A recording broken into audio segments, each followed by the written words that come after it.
Have you ever reacted to your child's behavior only to realize maybe they weren't being naughty? They were just being curious. They were just being curious, tired, or they needed a connection. Stay with me. So today let's talk about how patience helps us as parents to see what is really going on in our child's mind and to really see their true intentions. As parents, before we react to our child's behavior or our children's behavior, we should learn to pause, learn to ask questions. Let's have the mind of a child. Let's be curious. Okay, what happened? What's going on? Why? There should be that type of person.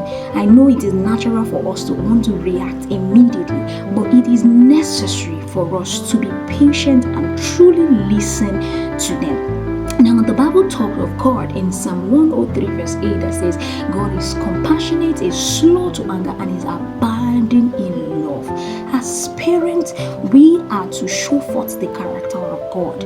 Listen, being patient with our children. We shouldn't always or ready to defend ourselves or wanting to react immediately. Learn to pause because God is also compassionate and is abounding in love.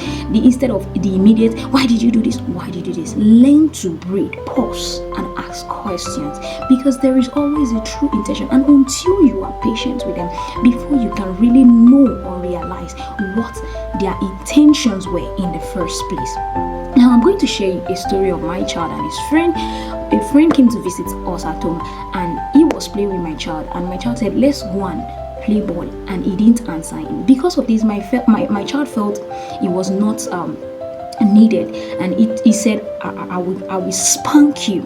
And this friend thought he was saying, I will slap you. So he came to report to me because he knows that we don't use that language, slap. And I always told my son not to use that language. I will slap somebody. So he came to report. Mululuwa said he would slap me. And I asked, Mululuwa, did you say you would slap me? He said, no. I kept asking, no. Then, is it possible for this other child to be lying? And we went back and forth. So I told him to kneel down and tell me what really happened. So he cried. Then we just told him. We released him at a point in time. That's my husband and I. And we were thinking, is he lying? A lot was just going through our head. And I later told him, stand up, but don't do that again. Don't say that. It was later in the evening.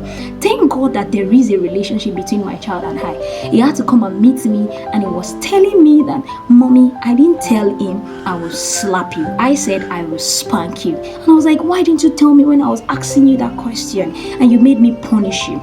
And I apologized to him that I'm sorry. And he told me what actually happened. That he told him to play with him and he didn't answer. So he was trying to block the road for him not to pass. And so he was feeling that he's not, as in this sense of not belonging, to play with him. And that was how I got to really know what happened. And I apologized. So assuming we were more patient, maybe we would have gotten the true intention behind what he said. And we in fact, we didn't conclude that the other child was lying. All we concluded was that it's possible he heard that I will slap you instead of I will spank you, because those words are actually close. What does patience really do? Patience helps you to see beyond your child's behavior. It helps you to see their need, the need for love, the need for guidance, and the need for understanding. Now, how do you practice patience? How, as a parent? You can practice it.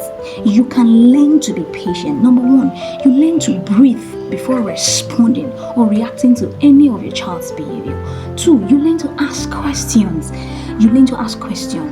Why? What happened? Tell me what you did, rather than beating or immediately passing judgment.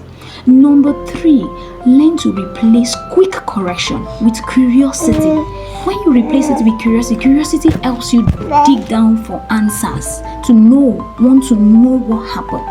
And fourth one, you need to learn to pray for discernment. It's a conscious thing. Pray for discernment. Now, we should always learn to be patient parents, not to be perfect, but to be present.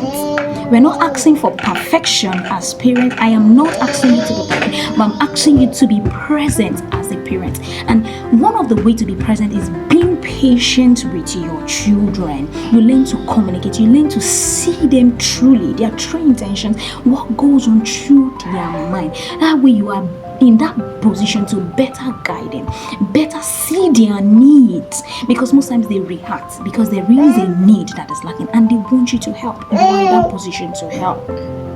Now, most times we are always quick to, immediately we're already reacting. And I'm very sure most of us, at the end of the day, even when we know that we are wrong, we don't even apologize to these children. If we later found out that it was their own mistake, your own mistake and not your child's mistake, we don't apologize. And don't forget, the Bible is also telling you as a parent, do not provoke your child to anger. Do not. Fine, we know there sometimes mistakes like happen, but those times, do you apologize? Do you tell them you're sorry? I thought it was like this. So to avoid these stories, to avoid provoking your children to anger, as the Bible has stated, you must learn to be patient. You must learn to be patient as a parent. Thank you for watching. And if this helps you, comment, like, and subscribe to my channel. God bless you. Bye.